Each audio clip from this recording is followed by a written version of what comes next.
Alright, in this video I'll be repairing my Delta Touch faucet, which is less than 2 years old. You can see that if I have it completely turned off, so the handle is off, the tap does not leak, so the upper workings of the faucet are good to go, no issues. But if the faucet's turned on and you're just using it in touch format, you can see that it's leaking. So it depends, some days it won't leak, some days it'll drip like this, like a drip every second kind of thing. It really just depends, but the problem is the solenoid. So basically, if it leaks when the faucet's turned on and it's in touch mode, and it doesn't leak when the faucet's completely turned off, it's probably a solenoid issue.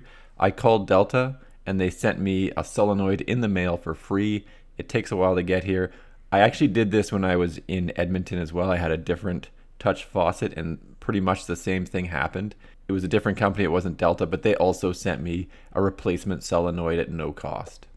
So to replace your solenoid, you just turn off the water, obviously, so that when you remove the solenoid, you don't have water spraying everywhere. It's key. I got a little towel down. For these taps that don't get used very much, obviously they're gonna drip a little bit when you open and close them, but generally speaking, once you do that, they're fine and they don't continue leaking. And here's the new solenoid, and they also send you a battery pack, and there's these new plastic clips that come with it. I think I might even reuse the clips, and sure, there's an instruction booklet, because why not?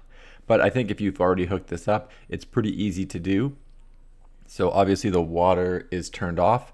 I'll remove the lower clip and remove the solenoid from the PEX line. Everything just sort of pushes together manually once the clips are off. And then there's a clip up top which has a bit of a swing arm to it, and it just swings out of the way and gets removed as well. So from the PEX line above, there is the electrical connector that hooks up to the faucet up top, so it just clips onto the metal threaded piece, and that needs to be removed. And there's also a fiber optic line that needs to come off, and that fiber optic line, there's a light on the tap that tells you if the water's hot or cold. That's all that thing does. So anyway, remove the electrical connector from the tap, and then remove the top of the battery pack from the battery pack, and that's all there is to it. I don't want to change the batteries, so I'm just going to reuse the old battery pack. Now I'll take the new solenoid and install it in the exact same way. So the end that goes towards the tap has the blue swing arm clip, and then I'll take the electrical connector and hook that up onto the metal portion of the tap, which is just the big threaded piece that sticks down through the sink. It's got like a bit of a hook to it, sort of a half a circle, and it just snaps onto the tap, no issues, very easy to do.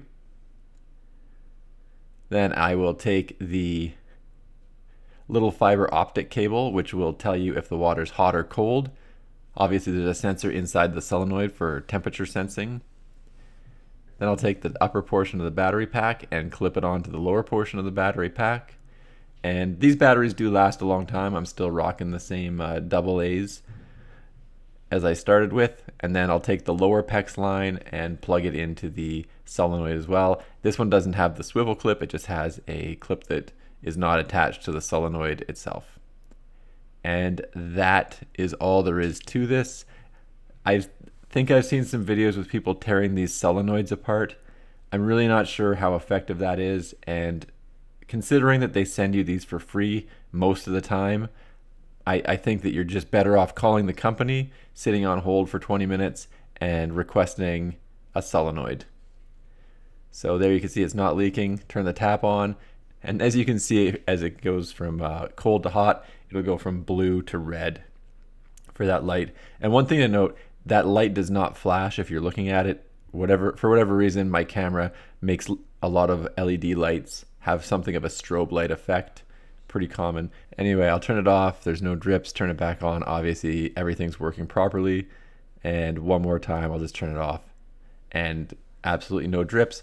Like I said, it's a dead giveaway if it's dripping when the faucet's not on, but when you turn the actual faucet handle to the off position, it stops leaking.